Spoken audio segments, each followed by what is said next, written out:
अस्सलाम वालेकुम नाज़रीन, प्रोग्राम आवाज़ के साथ मैं हूं अली हैदर। नाज़रीन, पाकिस्तान में एक बार फिर कालेधन तंजीमों के खिलाफ कार्रवाई की खबरें हैं। हमारी पॉलिसी बदल गई है, हम बदल गए हैं, ये बदला हुआ पाकिस्तान है। ये वो बात है जिस पर वज़ीर आज़म, वुज़रा और DGISPR सभी मुत्तफिक हैं और मुतमईन भी। मगर आज चमन पीपल्स पार्टी बिलावल भुट्टो जरदारी ने कौमी असम्बली के इजलास में अहम सवालात उठा दिए। कालेधन तंजीमों के खिलाफ जारी क्रैकडाउन पर अपनी तकरीर में पूछा कि अच्छे और बुरे तालिबान, पंजाबी तालिबान और कालेधन तंजीमों के खिलाफ कार्रवाई का क्या हुआ भाई? कालेधन तंजीमों को मरकजी धारे में लाने की मुतज़ाद पॉलिसी क्यों मंजूर की गई? नाज़रीन, आपको याद रहे कि कालेधन तंजीमों के कारकुनों को कौमी धारे में लाने की पॉलिसी चंद रोज पहले ही वज़ा की गई। बिलावल भुट्टो ने मजीद ये भी कहा कि हम कब तक दुनिया को कालेधन तंजीमों के बारे में माजरतें पेश करते रहेंगे? कौन सा खुद मुख्तार मुल्क ऐसा है जो ऐसी तंजीमों को बर्दाश्त करता है? पार्लियामेंट और पाकिस्तान की यह पॉलिसी नहीं होनी चाहिए। इनका ट्रायल क्यों नहीं किया जाता? उन्होंने कहा कि सियासी रहनुमाओं पर GIT बनाई जाती है, हम क्यों नेशनल एक्शन प्लान पर भरपूर अमल दरामद नहीं कर रहे? कालेधन तंजीमों पर GIT क्यों नहीं बनाई गई? What happened to the National Action Plan, Mr. Speaker? What happened to combating hate speech and reforming our curriculum? What happened to no more good or bad Taliban? What happened to action against Punjab's Taliban? What happened to action against banned organizations? What happened to judicial reform? How is it possible that we hang elected prime ministers but we can't put Kaladam Tanzime on trial? How is it possible that there is ehtisab only for the opposition but no ehtisab for banned organizations? How can the Prime Minister claim to be combating corruption when banned organizations enjoy an NRO? How is it possible, Mr. Speaker? How is it possible that there can be a JIT on my breakfast, but we can't have a JIT on Kaladhan Tanzime ya Ehsanullah Ehsan? नाज़रीन, ये सख्त सवाल जो बिलावल भुट्टो साहब ने आज parliament में उठाए। सानहे APS के बाद 24 दिसंबर 2014 को नेशनल एक्शन प्लान का ऐलान किया गया था, जो 20 नुकात पर मुश्तमिल था, जिसमें 3 नुकात कालेधन तंजीमों के बारे में थे। दहशतगर्दों को माली आनत के जराए को खत्म किया जाएगा, कालेधन तंजीमों को दोबारा उभरने से रोका जाएगा, दहशतगर्द तंजीमों के इबलागी नेटवर्क्स को खत्म किया जाएगा।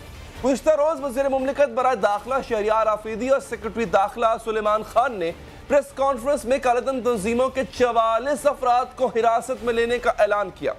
इस एक रोज कबल कालेधन तंजीमों के असासे मुंजमद करने का ऑर्डर भी जारी कर दिया गया था। नाज़रीन, कालेधन तंजीमों के खिलाफ हुकूमती कार्रवाई का इंदिया वज़ीर इत्तलात फवाद चौधरी ने कुछ दिन पहले दिया था।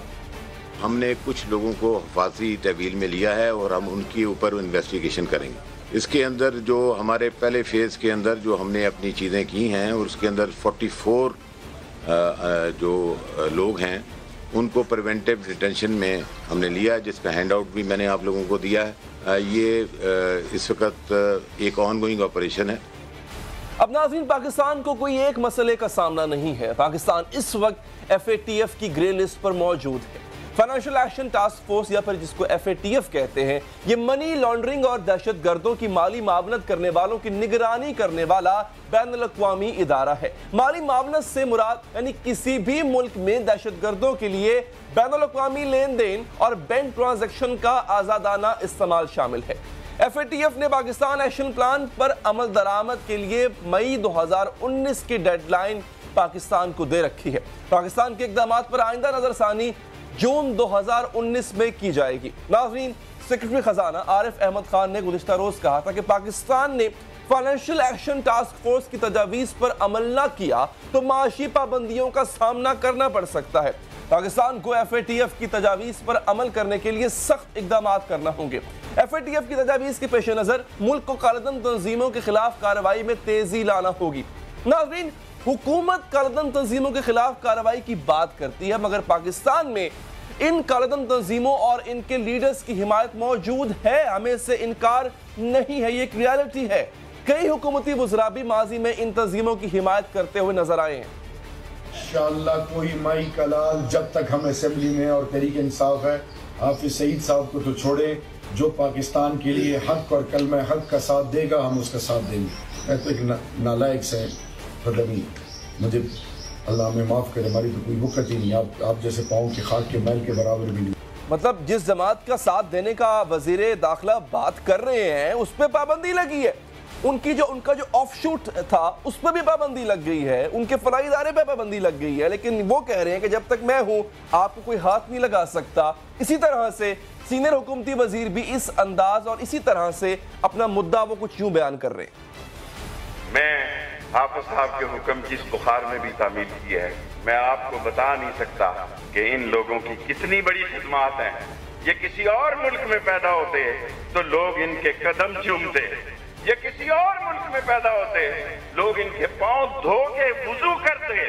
अब सवाल नाज़रीन यहाँ पर यह पैदा होता है कि किसी हुकूमत का वज़ीर दाखिला बराए मुमलिकत सीनियर वज़ीर वो इन ख्यालात को अगर प्रमोट करे और अगर उनके ये ख्यालात हों, ये वही लोग हैं नाज़रीन कि जिन्होंने कार्रवाई करनी है ऐसी तंजीमों के खिलाफ। दुनिया को हमने क्या बताना है कि हम किस तरह से कार्रवाई करेंगे ऐसे लोगों के खिलाफ, ऐसे अफराद, ऐसे ग्रोहों, ऐसे तंजीमों के खिलाफ कि जबकि जिन्होंने कार्रवाई करनी है, जो हेल्म ऑफ अफेयर्स के इंचार्ज हैं, वो सॉफ्ट कॉर्नर भी रखते हैं, वो ये दावा भी करते हैं जनाब कि अगर आप ये सोचते हैं कि आपको कुछ होगा तो ये जान लीजिए जब तक हम मौजूद हैं, जब तक मेरी ज़ात मौजूद है, आपका कोई बाल भी बेकार नहीं कर सकता, आपको कोई हाथ नहीं लगा सकता। अली ज़ैदी साहब ने हमें ज्वाइन किया, वफाकी वज़ीर हैं पाकिस्तान तहरीक इंसाफ के रहनुमा। ज़ैदी साहब, ये दावा पहले भी किया जाता रहा और इन जमातों पे कोई तीसरी चौथी दफ़ा पाबंदी लग चुकी है, इनके ऑफ शूट्स पर भी पाबंदी लग चुकी है। कुछ क्लिप्स मेरे पास मौजूद थे, मैंने वो चलाए। रशीद साहब ने कहा कि कश्मीर के बाद कश्मीरियों के लिए अल्लाह के बाद जो है वो हाफिज सईद ही हैं, और इसके साथ साथ शहरयार अफरीदी ने भी कहा था कि आपको कोई हाथ नहीं लगा सकता जब तक मैं यहाँ हूँ। इन तमाम चीज़ों के बावजूद आपको लगता है कि मौसर कार्रवाई कि जिससे दुनिया भी सेटिस्फाइड हो, फैक्टर्स भी सेटिस्फाइड हो, वो आपकी गवर्नमेंट कर पाएगी? देखें अली, बात यह है कि हमने जो भी फैसले करने हैं ना वो पाकिस्तान के मफाद में करने हैं जी। अच्छा, दो इशूज हैं इसके। एक कश्मीर का इशू इंडिपेंडेंट है, लेकिन अगर कोई भी ऑर्गेनाइजेशन पाकिस्तान के अंदर इस तरह के काम कर रही है तो हम उसको नहीं करने देंगे। अब मेरे पास इंटेलिजेंस रिपोर्ट तो नहीं है बिकॉज मैं इंटीरियर मिनिस्टर नहीं हूँ, लेकिन अगर जब ये एक डिटेल डिस्कशन हुई होगी और उसके बाद ये समरी आई थी और ये अगर लेना है, फैसला करना है, तो जो इंटेलिजेंस एजेंसीज हैं उन्होंने अपना एक फैसला किया है, तो बेस्ड ऑन देयर इंटेल तो उसके ऊपर ठीक है, अगर हमने किया तो किया, तो अच्छी बात है। एक मुश्किल भी तो है ना। देखें अली ज़ैदी साहब, कुछ चीज़ों से हम भाग नहीं सकते। हमारा एक बयानिया था, वो जहाद का बयानिया था, वो कश्मीर की लिबरेशन का बयानिया था, जो आज भी है, लेकिन उसके लिए प्रैक्टिकल एक मूवमेंट भी हमने शुरू की। उसके लोग आज भी मौजूद हैं जो तंजीमें चलाते हैं, वो आज भी कॉन्फ्रेंसेस और जलसे करते हैं, वफाकी वज़रा उन कॉन्फ्रेंसेस में मौजूद होते हैं। इसको किस तरह रोकेंगे आप? वैसे कमाल है अली, मैं अभी थोड़ी देर पहले एक शो में था, वहाँ ये डिस्कशन हो रही थी जी। रोनाल्ड रेगन के साथ तस्वीरें हैं अफगान लीडर्स की, मैंने सुना आपका ये दलील दे रहे थे। कर दिया आपने जी जी।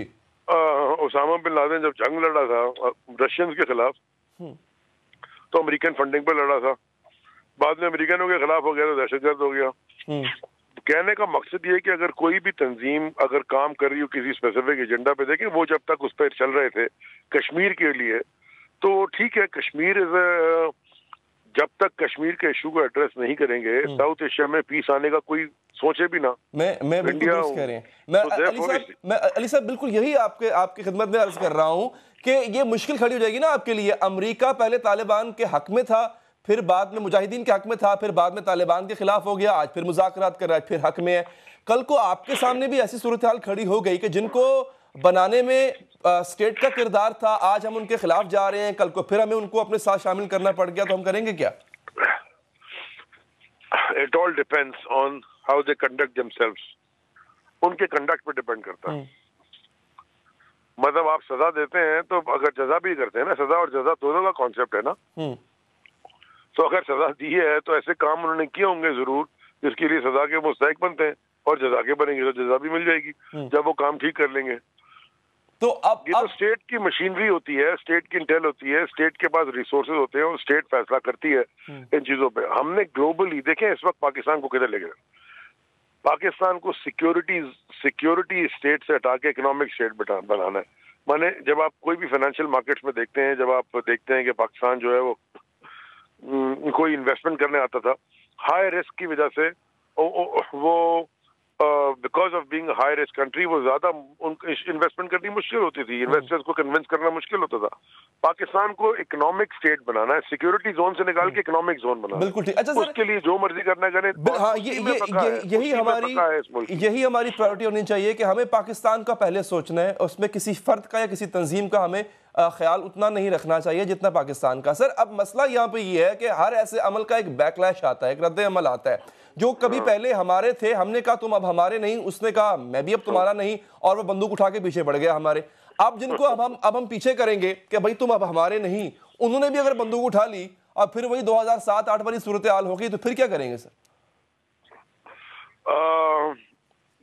अंडर कंट्रोल है थिंग्स, डोंट वरी। अच्छा, यानी कि टूथलेस कर दिया है, इससे पहले कि कुछ किया जाए इन सब के खिलाफ उनको टूथलेस कर दिया गया है। जहां वो बोलते हैं ये सारी चीजों को देख के ही फिर होगा ना। अच्छा, मतलब सारी चीजें देख के फिर फैसला किया होगा। ठीक। एक और बड़ी अहम चीज अली ज़ैदी साहब, चूंकि आप हुकूमत में सर वफाकी वजीर भी हैं, तो पूछना बनता है आपसे। बिलावल भुट्टो साहब ने बड़ी सख्त तकरीर की आज, धुआंधार तकरीर की, कुछ सवालात भी उन्होंने आज उठाए। उन्होंने कहा जी हमारे खिलाफ, पॉलिटिशियंस के खिलाफ GIT बन जाती है, और जो दहशतगर्द होते हैं उनके खिलाफ GITs नहीं बनती, कुछ को तो जो है वो पार्डन भी मिल जाता होता है, कुछ वैसे ही पड़े होते हैं, उनके खिलाफ ट्रायल नहीं चल रहा होता। तो ये दोहरा मेयार कब खत्म होगा सर? दोहरा मेयार सबसे बड़ा खुद मुनाफिक बिलावल भुट्टो है, क्लियरली मैं आपको कह रहा हूँ। उज़ैर बलोच क्या था? दहशतगर्द था कि प्यार मोहब्बत करने वाला आदमी था? ये कोई मजहब के नाम पे मारे तो दहशतगर्द होता है, कोई सियासत के नाम पे मारे वो दहशतगर्द नहीं होता, कोई बैंक लूटते हुए मारे वो दहशतगर्द नहीं था। ये क्या मतलब है कि जी कोई मजहब के नाम पे मारे वो दहशतगर्द हो गया, बाकी पॉलिटिकल वो 200 बंदे मार दे कोई दहशतगर्द नहीं है। सो ही सबसे बड़ा ही इज हिपोक्रेट हिमसेल्फ। जो उनसे कोई पूछे GIT रिलीज होती तो क्यों सिंध गवर्नमेंट प्रोटेस्ट अपोज कर रही है? मैं गया हूँ 2 साल से कोर्ट में बिलावल भुट्टो की, अपना उज़ैर बलोच की निसार मुराई और बल्दिया फैक्ट्री की GIT मांगने। 2 साल हो गए मुझे कोर्ट में। अब उन्होंने वो सिर्फ जजेस को सील एनवेलप में दी है आफ्टर 2 इयर्स। तो क्यों 2 साल से नहीं दे रहे थे? GIT तो बन गई, तो क्यों नहीं दे रहे थे? तो वो दहशतगर्द नहीं था? चलिए, आपकी ये दलील बिलावल साहब के हवाले से फर्स्ट ऑफ ऑल मुझे ये बताएं जी, फर्स्ट ऑफ ऑल मुझे बताएं मैं अंग्रेजी में इसलिए कहना चाहता हूँ कि जिसको एड्रेस बिलावल करा था, मैं उनको भी मैसेज देना चाहता हूँ। Who was Bilawal trying to address by delivering a speech in English? He was standing on the floor of the house in a parliament in Pakistan. Who was he trying to address? And that is why Shah Mahmood spoke in English, because he wanted to answer to the same gallery that Bilawal was addressing. तो किसको address कर रहे थे sir? आप बता दें, कौन को बता दें, मुझे बता दें sir. His masters, where is he coming? He's trying to address people who वो बाहर के लोगों को बड़ा कोई एड्रेस करके समझ रहा है कि देखें पॉलिटिक्स यहाँ करनी है। बिलावल भुट्टो जरदारी लियारी में तो इलेक्शन हार गए, बातें कर रहे हैं बड़ी बड़ी। सर, बिलावल साहब की सियासत और सियासी पॉलिसी से आपको इख्तलाफ होगा, लेकिन जो सवाल उन्होंने उठाया वो सवाल तो अपनी जगह मौजू है, वो सवाल तो इतना गलत नहीं है, क्योंकि एक तफरीक तो नजर आती है हमें। किस चीज पे तफरीक? हम तो बिल्कुल इक्वल फुटिंग पे पाकिस्तान को बराबर लेके चल रहे हैं। हमने क्या करनी है? बिल्कुल हमारा we are taking everybody along और बिल्कुल according to law, according to rules of business हम फैसले कर रहे हैं। इनको कौमी धारे में अली साहब लेके आएंगे इन लोगों को जो नॉन स्टेट एक्टर्स थे, उसका प्लान बन गया हुआ है? किस तरह कौमी धारे में लाया जाएगा? आज शुरू हो गया ना एक्शन, कल सुबह के अखबार पढ़ लीजिएगा। नहीं, जिनको आपने गिरफ्तार किया है, अब जिस तरह कल 44 लोगों को गिरफ्तार किया था, इनको कौमी धारे में लाया जाएगा? इन पे मुकदमात नहीं चलेंगे सर? अली, जो भी कानून है इस मुल्क का उसके मुताबिक उनको ट्रीट करेंगे, खत्म। लेकिन सर बाज मिसालें ऐसी हैं, मैं नाम नहीं लेना चाहता, लेकिन उनको कानून के मुताबिक ट्रीट नहीं किया जा रहा, वो उनका ट्रायल भी नहीं चल रहा, वो स्पोक्स पर्सन भी रह चुके हैं बाज तंजीमों के जो दहशतगर्दी करती रही हैं। मुझे नहीं पता आप किन की बात कर रहे हैं, अगर आप नाम नहीं ले रहे और अगर उनको नहीं ऐसे ट्रीट किया जा रहा, मे भी हो सकता है वो विटनेस प्रोटेक्शन प्रोग्राम में आ गए, हो सकता है वादा माफ गवाह बन गए हो। अच्छा चले, बिल्कुल ठीक है। अली ज़ैदी साहब, हो सकती है ना, मतलब मैं ये टीवी के ऊपर बैठ के तो नहीं डिस्कस करने लगा, बट बहुत सारी चीजें हो सकती है ना। बिल्कुल ठीक। सर आखिर में मुझे सिर्फ इतना बताइएगा कि ये किसी दबाव के बगैर किया जा रहा है, इसमें किसी को सेटिस्फाई करने का कोई आंसर मौजूद नहीं। मैं दोबारा अर्ज कर रहा हूँ कि दबाव के बगैर किया जा रहा है, इसमें अमेरिका का दबाव नहीं है, इसमें भारत का दबाव नहीं है, किसी का दबाव है कोई, हम किसी का दबाव लेने नहीं लगे, ना हमें किसी के दबाव की फिक्र है। हम फैसले करेंगे in the interest of this country and that is it. जो पाकिस्तान के मुताबिक में होगा हम उस पर फैसला करेंगे और कुछ नहीं करेंगे। बिल्कुल ठीक है। वफाकी वज़ीर तहरीक इंसाफ रहनुमा अली ज़ैदी साहब, बहुत बहुत शुक्रिया आपके।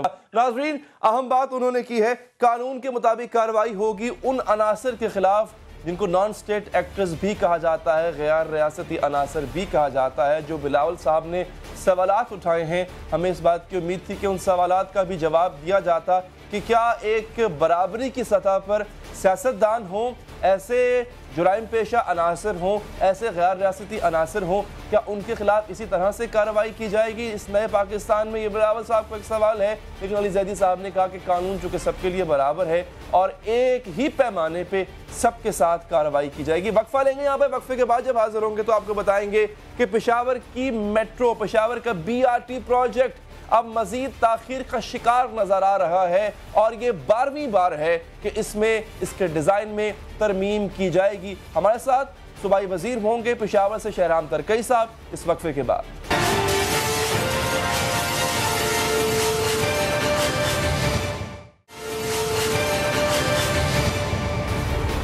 ब्रेक के बाद हाजिर नाज़रीन, पेशावर का BRT मंसूबा मर्ज बढ़ता गया, जूजू दवा की ये वाली सूरत हाल में बदल चुका है। ताज़ा खबर अब ये है कि मेट्रो बनाने वाले इंजीनियर को पता ही नहीं चल सका कि एक साथ दो बसें, यानी जो ट्रैक है उसमें एक साथ दो बसें तयशुदा नक्शे से गुजरने में नाकाम रहेंगी, वो एक साथ गुजर नहीं सकती।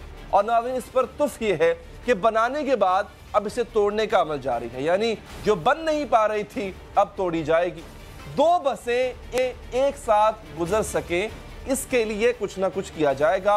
और जो है वो अब सूरत हाल ये है कि कुछ ना समझे खुदा करे कोई, एक के बाद एक गलती कर रहे हैं, एक के बाद एक डेडलाइन दी जा रही है और डेडलाइन पे डेडलाइन दी जा रही है। पहले दावा किया गया था कि ये हम मेट्रो नहीं बनाएंगे, ये फजूल काम है, ये फजूल खर्ची है, ये अब आपके पैसे का ज़या है। फिर दावा ये किया गया कि जनाब ये तो चंद अरब में बन जाएगी, इतना पैसा पंजाब में आपने थोप दिया, ये तो चंद अरब की बात है। फिर दावा ये किया गया जनाब कि हम अपना खर्च, जो मेट्रो बनाएंगे ये अपना खर्च खुद उठाएगी, खर्चा हम इसको देना नहीं पड़ेगा और ये अपना खर्चा खुद उठाएगी। अब जनाब 49 अरब में ये मेट्रो, ये BRT प्रोजेक्ट बनना था, 68 अरब तक की लागत अब तक पहुंच चुकी है। और अब खबर ये है नाजरीन कि पेशावर मेट्रो सर्विस के इफ्तिताह में सिर्फ 2 हफ्तों का वक्त बाकी, मगर अब ये अजीम मंसूबा साजों का कमाल है कि उनको इल्म अब हुआ, उन पर आश्कार अब ये हुआ जनाब कि बस का जो ट्रैक है वो मुकम्मल तो हो चुका है, लेकिन इसमें एक नुक्स ये है कि 2 बसें एक साथ नहीं गुजर सकती। जिन लोगों ने मेट्रो को देखा है, इस्लामाबाद पिंडी मेट्रो या लाहौर मेट्रो को, आपने देखा होगा कि 2 बसें एक तरफ से आ रही होती हैं, एक तरफ से जा रही होती हैं, वो इंटरसेक्ट भी करती हैं, वो गुजर सकती हैं नाज़रीन। तो अब ये इन पर पता चला कि ये 2 बसें नहीं गुजर पाएंगी। मंसूबे की रीच 3 के ट्रैक को गिराया जा रहा है ताकि इसे दोनों अतराफ से 6-6 इंच चौड़ा किया जा सके, मगर परेशानी की कोई भी बात नहीं। ये कौन से पहली दफा हो रहा है नाज़रीन, इससे पहले भी 11 मरतबा, आई एम टेलिंग यू नाज़रीन, 11 मरतबा डिजाइन तब्दील किया जा चुका है। जी हाँ नाज़रीन, सुनते जाएं और जानते जाएं, ये दास्तान लाअहली की है, ये पेशावर मेट्रो बस का किस्सा नहीं है, ये बदइंतजामी की होशरुबा दास्तान है नाज़रीन। डिजाइन में मसाइल की वजह वो उजलत है जो इसे बनाने के लिए दिखाई गई। मंसूबे में 26 किलोमीटर का ट्रैक, 31 स्टेशन, 8 किलोमीटर पुल बनाए जाने थे, लेकिन इसके मुकम्मल डिजाइन के लिए सिर्फ 5 माह और 40 करोड़ का बजट दिया गया। इसी उजलत की वजह से आज तक 11 बार मंसूबे का डिजाइन तब्दील किया जा चुका है। नाज़रीन, पेशावर मंसूबा एक बार नहीं, 2, 4, 5 बार नहीं, 11 मरतबा तब्दील हो चुका है। अब की बार 12वीं बार है। इसके बाद जो चाहे आप इसका जो है वो, जिसे कहते हैं ना कि जो चाहे आपका हुस्न करिश्मा साज करे, मगर वो एक बात है कि सुनता जा शर्माता जा। तहरीक इंसाफ की मंसूबा में जो जल्दबाजी है उसकी वजह सियासी थी, पंजाब में 3 मेट्रो बस मंसूबे बन चुके थे। सियासी मुखालफत और सियासी मुखालिफ जमात नून लीग इसे अपनी कामयाबी करार देती थी। 2018 के इंतखाबात के लिए तहरीक इंसाफ के लिए भी एक ऐसा मंसूबा लाना जरूरी था कि हम भी कोई मेजर प्रोजेक्ट अवाम को दिखाए। हालांकि इमरान खान साहब इस तरह के मंसूबों को गैर जरूरी करार दे चुके थे। मेट्रो से कितने लोगों की जिंदगी बेहतर होगी और कितना पैसा खर्च किया। हाँ, अगर अस्पताल ठीक चल रहे हों, स्कूल ठीक चल रहे हों, लोगों की जान और माल में की हिफाजत हो तो ठीक है, मेट्रो बनाएं, लेकिन पहले लोगों के हालात तो देखें, स्कूलों को देखें, अस्पतालों को देखें। पानी पीने का नहीं है, साफ पीने का पानी पीने के लोगों को, लाहौर के लोगों को नहीं। नाज़रीन, 29 मार्च 2017 को खैबर पख्तूनख्वा हुकूमत ने पेशावर मेट्रो बस मंसूबे की बाकायदा मंजूरी दी। अक्टूबर 2017 में मंसूबे पर काम शुरू कर दिया गया। मंसूबा शुरू होने के वक्त इफ्तिताह की तारीख 20 अप्रैल 2018 की दी गई, यानी हुकूमत के खत्म होने से पहले की, लेकिन बाद में तकमील की तारीख बढ़ाकर मई 2018 कर दी गई। ये डेडलाइन भी पूरी ना हो सकी और सितंबर 2018 तक मुद्दत बढ़ा दी गई, लेकिन ये तारीख भी गुजार ली गई और अब 30 मार्च 2019 को इफ्तिताह किया जाएगा। जी हाँ नाज़रीन, 23 मार्च की तारीख दी गई। वक्त के साथ साथ मंसूबे की लागत भी बढ़ चुकी है। मंसूबे के आगाज पर लागत 49 अरब रुपए थी, जो अब बढ़कर 68 अरब रुपए पहुंच चुकी है। लागत में 335 मिलियन डॉलर्स का कर्जा दिया जा रहा है। नाज़रीन, तहरीक इंसाफ बार बार ये कह चुकी है कि पेशावर मेट्रो बस का मंसूबा पाकिस्तान का सस्ता तरीन मंसूबा है, लेकिन कहां से सस्ता तरीन मंसूबा है? ये तो पंजाब की मेट्रो बस मंसूबे से भी आगे जा चुका है और अभी तक इसके मुकम्मल होने के कोई आसार नहीं। उस वक्त के वजीर आला KPK परवेज खटक क्या कहते थे, मेरा वो सुनिए। जो लैंड कॉस्ट है वो भी हमने इसमें डाली है, तकरीबन ये 3 अरब या 4 अरब की लैंड कॉस्ट। ये जब सारा कुछ मिलाएं तो ये 48 अरब पहुँचता है। और अगर इसी तरह हम बाकी सूबों से कंपेयर करें, उसमें ना पार्किंग है, ना उनके पास 300 बसेज हैं। अब दावों की अगर हम बात करें तहरीक इंसाफ के रहनुमाओं की, तो असद उमर साहब ने अपने एक ट्वीट में परवेज रशीद साहब को चैलेंज किया था कि हुकूमत इन्हें 8 अरब रुपए दे तो इस्लामाबाद मेट्रो बस बना देंगे। जी हाँ, इस्लामाबाद मेट्रो बस असद उमर साहब कहते थे 8 अरब रुपए में बना देंगे। यहाँ पे 68 अरब रुपए अब तक लग चुके हैं, लेकिन दूर दूर तक मेट्रो बस BRT प्रोजेक्ट के मुकम्मल होने का कोई नामो निशान तक नहीं है। क्या वजह है जनाब इसकी? बात करने के लिए हमारे साथ खैबर पख्तूनख्वा के वजीर बल्दियात शहराम तरकई साहब मौजूद हैं। तरकई साहब, पहले इसमें होता यह कि लागत में इजाफा हो जाता है, फिर जो है वो डिज़ाइन 12वीं बार इसका डिज़ाइन तब्दील हो जाता है। अब फिर कहा जा रहा है कि 6-6 इंच जगह चौड़ी करनी है कि 2 बसें गुजर नहीं सकती। सर, ये ना अहली है ना तजर्बाकारी है, क्या कहेंगे आप इसको? शुक्रिया जी। देखें, एक चीज़ समझने की है कि इतना बड़ा प्रोजेक्ट है, एक दोनों तरफ ट्रैफिक है, इंतहाई किस तरह की जगह है जहाँ पे पूरी सिटी की ट्रैफिक मोस्टली वहाँ से ही ट्रैवल करती है, तो उसको बड़ी केयरफुली डिज़ाइन किया जाता है। आपकी बात बिल्कुल सही है कि इसमें क्योंकि कंसल्टेंसी है, कंसल्टेंट जो एशियन डेवलपमेंट बैंक ने हायर किया है, उनकी एक्सपर्टीज़ है, उनको ये देखना चाहिए था। लेकिन माइनर चेंजेस थोड़ी बहुत आगे पीछे होना ये रूटीन का है, इसमें कोई इतनी बड़ी बात नहीं है। और प्रोजेक्ट टाइम पे है और इंशाल्लाह हमारी कोशिश है कि जो हमने डेट दी है उस तक जो हमारी सॉफ्ट लॉन्च की बात है, हमारी पूरी कोशिश है कि उसको हम कंप्लीट कर सकें। और इस तरह कोई डिजास्टर नहीं है, बल्कि एक बहुत बड़ा प्रोजेक्ट है, इसमें कोई शक नहीं। लेकिन मैं ये आप मुझसे बेहतर जानते हैं ये चीजें। पेशावर में ना ही लाहौर से ज्यादा आबादी है, पेशावर में ना ही लाहौर से ज्यादा ट्रैफिक है, और ना ही वो मंसूबा लाहौर से बड़ा मंसूबा था। अगर वो 11 माह में कंप्लीट हो सकता था तो फिर पेशावर का ये मंसूबा क्यों नहीं हो सकता था? आप तो शफाफियत के दावे भी करते हैं, आपकी हुकूमत तो काम की तेजी का दावा भी करती थी। मैं अगर कंपेयर कर रहा हूं इनको, क्योंकि इसलिए कर रहा हूं क्योंकि आप दावा करते थे आप कम कीमत में बनाएंगे और जल्दी बनाएंगे इस मंसूबे को। देखिए, हमारे और लाहौर का फ़र्क ये है कि लाहौर बेशक बहुत बड़ा वो है शहर है और प्रोजेक्ट भी इस तरह था, लेकिन हमारे और उसमें मॉडल में बिल्कुल शिफ्ट, वो एक मेट्रो है जो एक रूट है from point A two point B या पॉइंट C कर ले। हमारा जो है चमकनी से हैदराबाद तक जो पूरा रूट है और इसके साथ फीडर रूट्स भी हैं जो इस मोटरवे को कंटिन्यूसली डिफरेंट जगहों पे कनेक्ट करते हैं, कहीं से बस बाहर निकलेगी और जगहों पे जाएगी, वहाँ से पैसेंजर उठा के कॉरिडोर के अंदर मेट्रो में आएगी, तो हमारे और उसमें बड़ा फ़र्क है। एक दूसरी बात यह है कि हमारा जो BRT है, ये सिर्फ आप जो देख रहे हैं ये सिर्फ BRT नहीं है, इसके दोनों तरफ पे जितनी ड्रेन्स है वो सारी चेंज हो गई हैं। कोई 30-40 साल पुरानी ड्रेन्स हैं जिसको हमने चेंज किया, यूटिलिटीज़ को हमने चेंज किया, इलेक्ट्रिक पोल्स और यूटिलिटीज़ को हमने शिफ्ट किया, उनको हमने नया किया, वाटर सप्लाई का, गैस का, बिजली का, वो सारी चीज़ें हमने नई की। तो अगर आप इस चीज़ को देखें तो इससे पूरे सिटी को एक नई लुक मिलेगी, एक नया उसमें नई चीजें डलवाई गई हैं और वक्त आएगा जब ये बनेगी आ रही है तब वो उसको लुक मिलेगी। अल्लाह करे जल्दी बन जाए। पर अगर आप फर्ज करें अगर एक आम शहरी सेटिस्फाइड नहीं है उससे, उसको आप समझा सकते हैं, आपकी बातें शायद वो समझ जाए। अदालत नहीं समझ पाई सर, अदालत ने नैब को तहकीकात का हुक्म दे दिया। अगर ये प्रोजेक्ट शफाफ था, अगर ये आपकी क़यादत ये कहती रही है कि जिस प्रोजेक्ट की लागत बढ़ती जाए, जैसा कि कुछ पावर प्लांट्स की लागत बढ़ी, आपने उसको शक का निशाना बनाया, आपने उस पर तनकीद की बजा तौर पे। जब लागत बेजा बढ़ना शुरू हो जाए तो फिर शक तो उठता है। नैब ऐसी तो तहकीकात नहीं करी सर इसकी। देखें आप कंपैरिजन गलत कर रहे हैं। आप पावर प्रोजेक्ट्स की और it's like comparing oranges with apples. आप ऑरेंज को ऑरेंज से कंपेयर करेंगे ना। हमारी दो चीज़ें, आप मेन चीज़ें को समझें। पार्किंग प्लाजा जिसमें हमने बनाए जो पहले नहीं थे, वो उसकी कॉस्ट बढ़ी। वो उसकी वजह यह है कि इसको सस्टेनेबल बनाया जाए। इस पर सब्सिडी हमारी कोशिश है कि ना दी जाए, या कम से कम मतलब कोशिश है कि ना ही हो। उसको सस्टेनेबल बनाने के लिए हम इसमें डिफरेंट जगहों पे पार्किंग प्लाजाज और शॉपिंग सेंटर्स बना रहे हैं। इसके साथ साथ ये सिर्फ कॉरिडोर नहीं है, इसके साथ फीडर रूट्स हैं जिसको हमने कनेक्ट किया है।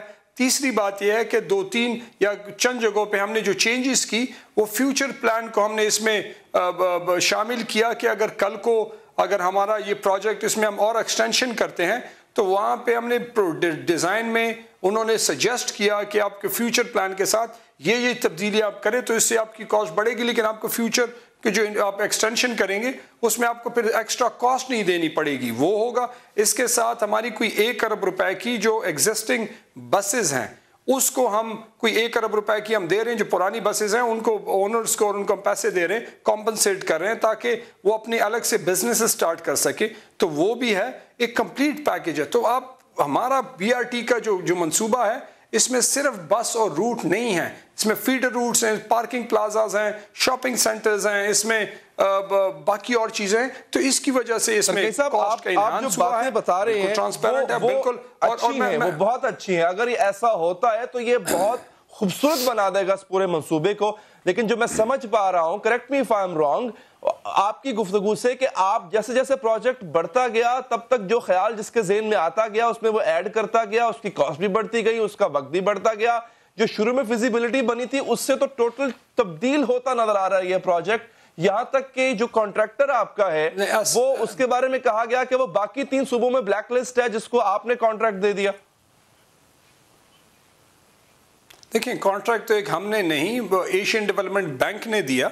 एक दूसरी बात यह है कि नैब बिल्कुल इसमें इन्वेस्टिगेट, अदालत NAB they are free to do all, जो उनका है वो तो ढकी छुपी बात ही नहीं है, ऑन द रिकॉर्ड है।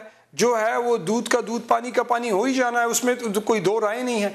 तीसरी बात यह है कि अगर हमने हमारी इनिशियल कॉस्ट को आप देखें तो हमारी 57 बिलियन थी, जो कि वफाकी हुकूमत ने, पिछली वफाकी हुकूमत ने उसको 57 की बजाय 47-48 पे ले आए थे, जो कि इस प्रोजेक्ट के साथ पहली ज्यादती हो गई थी। ये नहीं होना चाहिए था।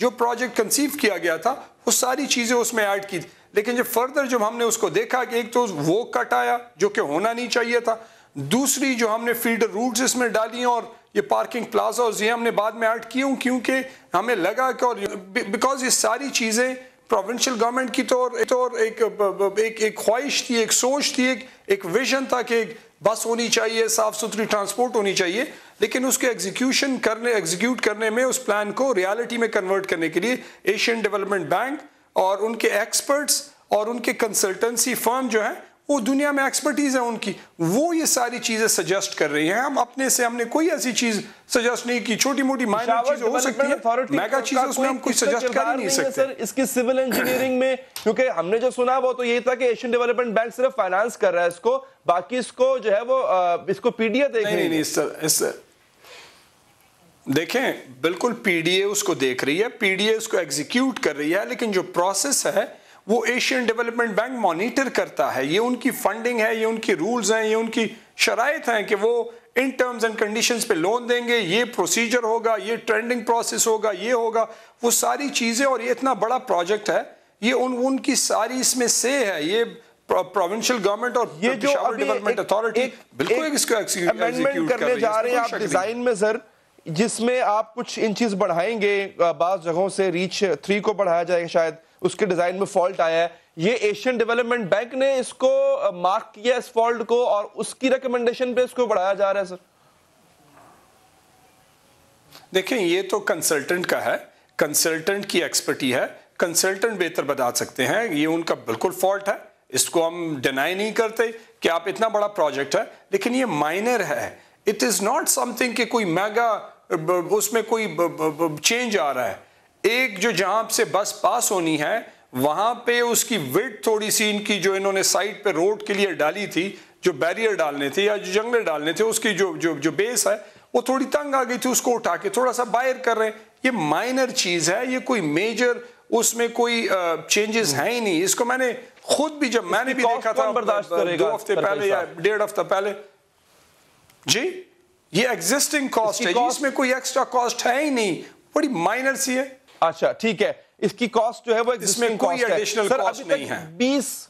3 हफ्ते रह गए, 23 मार्च को आप लॉन्च करने जा रहे हैं, 20 बसें अभी तक आपके पास आई हैं। बसें देखें बिल्कुल आ रही हैं, बसेस फेजेस में आएंगी। पहली फेज में 20 आई हैं। जब ये सॉफ्ट लॉन्च होगी तो उसमें टेस्ट रन होगा जिसमें मुख्तलिफ लोग उसमें ट्रैवल कर सकते हैं। उसके लिए पूरे सिस्टम को चेक किया जाएगा। स्ट्रेट अवे आप कहीं पे भी आप देख लें कि आप उसको इस तरीके से नहीं कर सकते कि आपने लॉन्च किया और सारे लोग उसमें, ये टेस्ट रन्स होते हैं, मुख्तलिफ चीज़ों की टेस्टिंग होती है, उसमें से कोई चेंजेस हो सकती है, उसमें बेहतरी, कहीं फॉल्ट आ सकती है, किया जाता है, फाइन ट्यून किया जा सकता है। ठीक है, बहुत शुक्रिया शहराम तरकई साहब आपका। उम्मीद करते हैं कि जो डेडलाइन दी गई है उसी में कंप्लीट हो जाए आपका ये प्रोजेक्ट। नाज़रीन, यहाँ वक्त हुआ है ब्रेक का। ब्रेक के बाद जब हाजिर होंगे आपको बताएंगे दुनिया के 10 अमीर तरीन शख्स। इनमें एक चीज कॉमन है, वो ये है कि ये खैरात बहुत करते हैं। हमारे मुस्लिम माशरे में ये रुझान क्यों नहीं पाया जाता? हमारे साथ होंगे बिलाल कुतुब साहब इस वक्फे के बाद।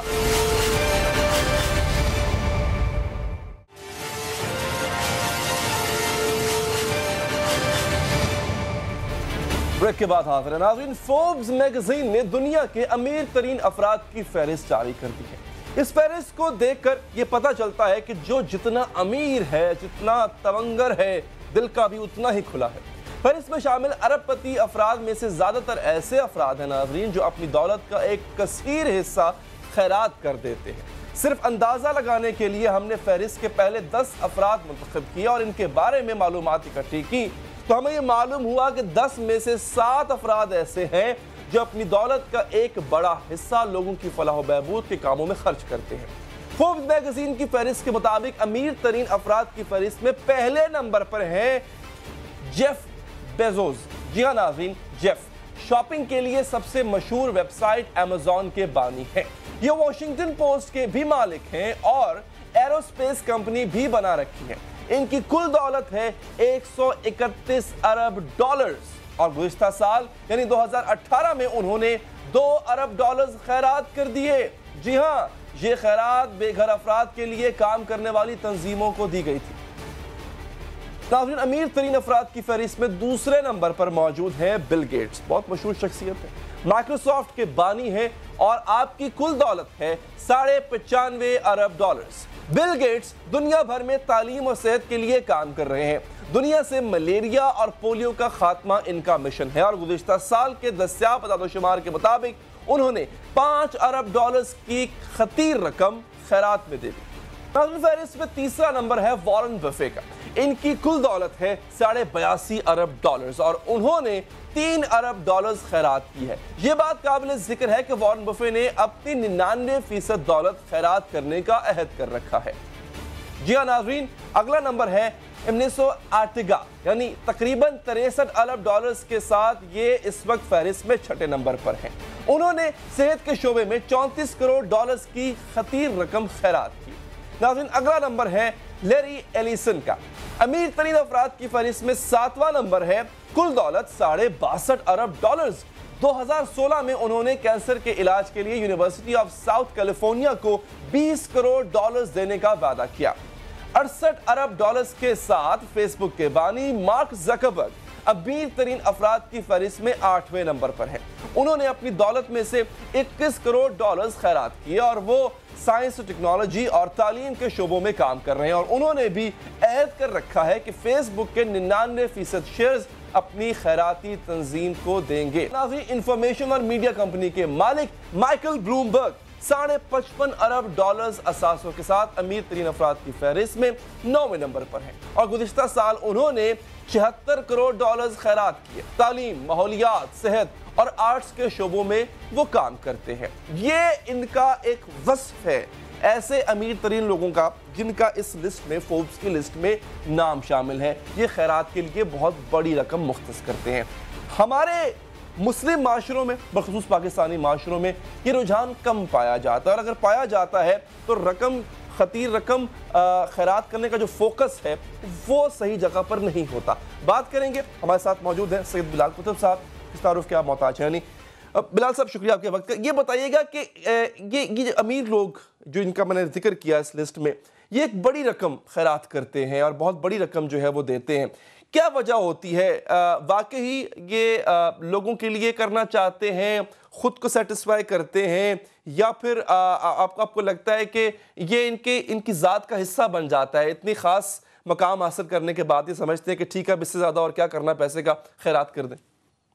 देखिए, नीयत का राज तो सिर्फ अल्लाह जानता है कि वो किस नीयत से कर रहे हैं, हम इसके ऊपर जज नहीं हो सकते। लेकिन मैं आपको बड़ी छोटी, आपने जो लिस्ट पेश की, इनमें से एक बेहतरीन शख्स जो है वो सियाटल में मेरी उससे मुलाकात हुई है। अच्छा। जब मेरी उससे मुलाकात हुई तो मैंने उनसे पूछा कि ऐसा क्यों है कि आप इतनी खैरात करते हैं, आप यकीनन खुदा खौफी में होंगे या आपके रुझान जो है वो मजहबी होंगे। उसने कहा, मैं बुनियादी तौर पर खुदा पे शायद यकीन ही ना रखने वाला हूँ। अच्छा। लेकिन मैं खैरात इसलिए करता हूँ कि मैंने बचपन में गुर्बत बहुत देखी और मुझे दूध बहुत पसंद था, लेकिन मैं अपनी उस गुर्बत के कॉम्प्लेक्सेस को आज तक ना भुला सका, ना उनको आउट ग्रो कर सका। मैं जो साउथ अफ्रीका में और अफ्रीका में बच्चों को तालीम देता हूँ वो अपनी नामुकम्मल तालीम की वजह से देता हूँ। मैं जो उनको दूध पिलाता हूँ वो इसलिए क्योंकि मेरी माँ दूध मेरे लिए नहीं खरीद सकती थी। मैं अपने कॉम्प्लेक्सेस को आउट ग्रो कर रहा हूँ। और जब ये अमीर तरीन आदमी ये गुफ्तगू कर रहा था तो उसका एक अंगूठा जो है उसकी जुराब में से अली बाहर निकला था और वो उसके ऊपर धागे को घुमा रहा था। दुनिया में कामयाब तरीन अगर हमने कुछ चैरिटीज देखी हैं तो वो देखी है बैतुल माल में, और हमने बैतुल माल एज एन इंस्टीट्यूशन की वजह से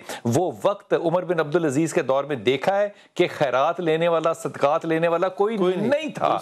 लेकिन यहां पे ये भी बात याद रखना कि जो नानी है उमर बिन अब्दुल अजीज की, ये वही लड़की है जो कि हम रवायतों में पढ़ते हैं जिसने अपनी मां को कहा था कि अगर उमर नहीं देख रहा तो अल्लाह तो देख रहा है, दूध में पानी ना डालो। तो वो नस्ल जो है, मुझे लगता है कि अगर वो गैर मुसलमान भी हैं तो नस्ली तौर पे वो बहुत बाला और आला है। लेकिन दूसरी मिसाल देता हूं, बरतानिया में इतनी चैरिटी है और इतनी मसाजिद हैं कि शायद पाकिस्तान में भी उतनी ना हो। आप 100 मीटर पे एक ग्रिड लगाएं, बरतानिया का कोई 100 मीटर ऐसा नहीं है जिसमें मुसलमानों की एक मस्जिद ना हो। बड़ी आला बात है, मस्जिद है, लोग जाते हैं, चंदा इकट्ठा करते हैं। कंट्रीब्यूट पिछले 60 साल में क्या किया, 70 साल में कंट्रीब्यूशन क्या है, 0/0 कंट्रीब्यूशन। अब ये सारी मसाजिद जो चंदा लेती हैं और इकट्ठा करती है, किस पे इन्वेस्ट कर रही हैं, अल्लाह आलम। तीसरी चीज, पाकिस्तान में लोग जो चैरिटी करते हैं वो बड़े ममालिक में से अपनी हैसियत के मुताबिक मुल्क है। हम जेडीसी को देखें, हम उनके दस्तरखानों को देखें, हम सलानी को देखें, हम सईदी को देखें, इनके कोई मुकाबले नहीं है। लेकिन क्या ये तब्दीली ला सके? नहीं। जवाब है नहीं। हमने देखा कि बहुत अच्छी TCF एक बहुत अच्छा अदारा है अमेरिका से, इंग्लैंड से, इन सारों के अंदर 10% ब्लफ भी है। ये भी मेरे तजर्बे में है बात। अच्छा। ब्लफ भी है, लेकिन उस बात को छोड़ दीजिए क्योंकि बड़ा काम कर रहे हैं। इसके बावजूद 1150 स्कूल बनाए हैं पाकिस्तान में। मुझे एक और अदारा बनाइए जो पाकिस्तान में कमाता है और पाकिस्तान में उसने 1000 स्कूल बनाया, और आप उनके स्कूलों में जाके देखिए, आपको अंदाजा होगा कि 5 स्टार स्कूल जिसमें 40,000 रुपया फीस है, यहां पे 150 रुपए में बच्चा क्यों पढ़ रहा है? तीसरी और सबसे इंपॉर्टेंट बात, आपके मुल्क में जो नॉन और रजिस्टर्ड अदारे हैं मदारिस के नाम से, ये तकरीबन 45,000 से ज्यादा हैं। एक एक मदरसे के अंदर 1500 बच्चा पढ़ता है, रोटी खाता है, वो फीस नहीं देता, वो कपड़े नहीं सिला सकता। ये सारे के सारे काम जो है ये आखिर इसी मुल्क में हो रहे हैं ना। और इन मदारिस को चलाने वाला जो है वो फैसलाबाद और सियालकोट का कोई इंडस्ट्रियलिस्ट नहीं है, वो मेरे और आप जैसा आम आदमी है जो 10 रुपए, 20 रुपए, 100 रुपए, 50 रुपए या ईद वाले दिन खाल इनको देकर आता है। ये चैरिटी बहुत आला काम है जो मुसलमान ममालिक में हो रहा है, लेकिन हम बदकिस्मती से इनको अदारे नहीं बना सके और हम इन अदारों से वो प्रोड्यूस नहीं कर सके जिसको हम कहें कि हमारा एंड प्रोडक्ट जो है वो बड़ा मैं इसी नुक्ते पे बिलाल साहब आना चाह रहा था कि जो फोकस होता है हमारा चैरिटी का वो बड़ा मुख्तलिफ होता है। मैं पढ़ रहा था मार्क ज़करबर्ग ने $20 करोड़ यूनिवर्सिटी को दिया तालीम को। मैं इसकी बिल्कुल उल्टी मिसाल देता हूं। बर्तानिया के अंदर रोहिंग्या के लिए पैसे इकट्ठे कर रहे थे, यकीन कीजिए रो रो के झोलियां फैला फैला के सारी रात गुजार दी। हमने लाखों पाउंड इकट्ठे किए, लेकिन जब ले जाने की बात आई तो उन्होंने कहा शायद जी सारे अखराजात निकाल के 1500 या 500 पाउंड बचे हैं वहां ले जाने के लिए। तो ये हमारी नीयत है, लेकिन ये मजाज नहीं है। मैं इससे एक और आगे चलता, सुबह के वक्त एक शहर के मेयर जो कि मुसलमान मेयर था, उसने फोन किया, उसने कहा हुजूर मैं आपने रात को चंदा मांगा था, मैं 5000 पाउंड जमा कराने जा रहा हूं। मैंने कहा यार ना कराना, मेरा तजर्बा अच्छा नहीं है। कहता सर फेर की होया, असी ते अल्लाह वास्ते कराना है। हमें खुद देने वाले को भी एंड प्रोडक्ट की कोई फिक्र नहीं है। हम कहते हैं मैंने अल्लाह वास्ते दिया, अल्लाह जाने मैं जानूं, मेरे 5000 पाउंड से कुछ होता है हो, नहीं होता ना हो। ये मजाज तब्दील किसने करना है, मेरा ये सवाल है। ये मजाज दो लोग तब्दील कर सकते हैं। इमरान खान बहुत ज्यादा बेहतर मजाज तब्दील कर सकता है। उसने फंड लिया, मैंने अपनी आंखों से देखा है, लोगों ने अपने हाथों की चूड़ियां उतार के दी, लेकिन उसने वो प्रोडक्ट बनाकर दिखाया जो कि एक्सीलेंट नहीं है, वो एक्सीलेंट ऑफ द एक्सीलेंट है। बाहर की दुनिया अली सोच नहीं सकती कि ये इलाज मुफ्त हो सकता है। इस तरह बहुत से प्राइवेट हॉस्पिटल्स पाकिस्तान में और भी हैं, लेकिन दूसरी मेरे ख्याल में जो इफेक्टिव चीज है दैट इज कि हम अपना बेहतरीन इंस्टीट्यूशन मदारिस का, हमारे सेल्समैन इतने निकम्मे हैं कि हमने उन्हीं को दहशतगर्द अदारे बना के सामने रख दिया, जबकि उनमें से हो सकता है अक्रॉस द बोर्ड सारे पाकिस्तान में हो सकता है 5 अदारे ऐसे हो सकता है 10 अदारे ऐसे हो। तो 5-10 केस तो मैं आपको ऑक्सफोर्ड यूनिवर्सिटी और हार्वर्ड यूनिवर्सिटी में से निकाल के दिखा सकता हूं, जो कि लोग एक्सट्रीमिस्ट हैं निकले और उन्होंने एक्ट भी किया। आखिर जो को सीरिया इंग्लैंड से लोग जा रहे हैं वो कोई पाकिस्तानी लोग नहीं है, वो बरतानवी हैं, लेकिन इसके बावजूद उन्होंने इंपैक्ट दिया है। हम इतने साल गुजारने के बाद, इतने साल से मुराद है 1436 साल गुजारने के बाद, हम अदारे क्यों नहीं बना सके? हमने हमारे अमीरुल मोमिनीन का जो दिया हुआ निजाम है, जिन लोगों ने उसको अडॉप्ट किया आज वो कामयाब हैं। हमने अपने अमीरुल मोमिनीन को अडॉप्ट नहीं किया, हम नाकाम हैं। अगर आपने बड़ा अच्छा नुक्ता उठाया वैसे कि मदारिस एक ऐसा इंस्टीट्यूशन थे जहां पे चैरिटी के बगैर तो वो मदारिस चल ही नहीं सकते ना। वहां बच्चे जो पढ़ते हैं, रहते हैं, खाते हैं, पीते हैं, वो हो नहीं सकता। अगर वो प्रोडक्टिव नहीं हो पा रहे सर और चैरिटी भी उनको जा रही है तो उसका जिम्मेदार फिर उलमा को हम ठहराएंगे। देखिए उलमा को तो मैं बिल्कुल जिम्मेदार ठहराता हूं, लेकिन मैं इस बात से भी एग्री नहीं करता कि वो प्रोडक्टिव नहीं है। मेरे ख्याल में वो प्रोडक्टिव है। बहुत बहुत शुक्रिया बिलाल भाई आपका, आपने वक्त निकाला। नाज़रीन, मुखय्यर हजरात जो है वो चैरिटी करते हैं, हमारे माशरे में भी होती है, लेकिन फोकस उसका थोड़ा तब्दील होना चाहिए। आगे बढ़ते हैं नाज़रीन, आपको अजब करप्शन की गजब कहानी सुनाते हैं, मगर ये पाकिस्तान की कहानी नहीं है, ये मोदी सरकार की कहानी है। करोड़ों के खांचे हैं, नहीं जनाब अरबों के खांचे हैं, बल्कि ये बात है खरबों की बेज़ाब्तगी की। ऐसी दास्तान है कि होश उड़ जाते हैं। भारत का चौकीदार वाकई चोर निकला। राफेल तैयारों की खरीदारी का मुआहदा कहां है? करप्शन हुई, मामला अदालत में गया और अब सबूत गायब हो गए। भारत और फ्रांस में राफेल जंगी तैयारों का मुतनाज़ मुआहदा नरेंद्र मोदी हुकूमत के पड़ता नजर आ रहा है। डील में हुई बदनमानी छुपाने के लिए भारतीय हुकूमत ने सुप्रीम कोर्ट में हैरानकुन जवाब जमा कराया। भारतीय हुकूमत ने सुप्रीम कोर्ट से कहा कि मुआहदे की दस्तावेजात चोरी हो चुकी है। नाज़रीन, सितंबर 2016 में भारतीय वज़ीर आज़म नरेंद्र मोदी ने 36 राफेल तैयारे खरीदने के लिए फ्रांस की हुकूमत से मुआहदा किया। इस पर लागत आनी थी 1100 अरब रुपए, लेकिन इसके बाद भारत ही के अखबार द हिंदू ने एक रिपोर्ट शाया की।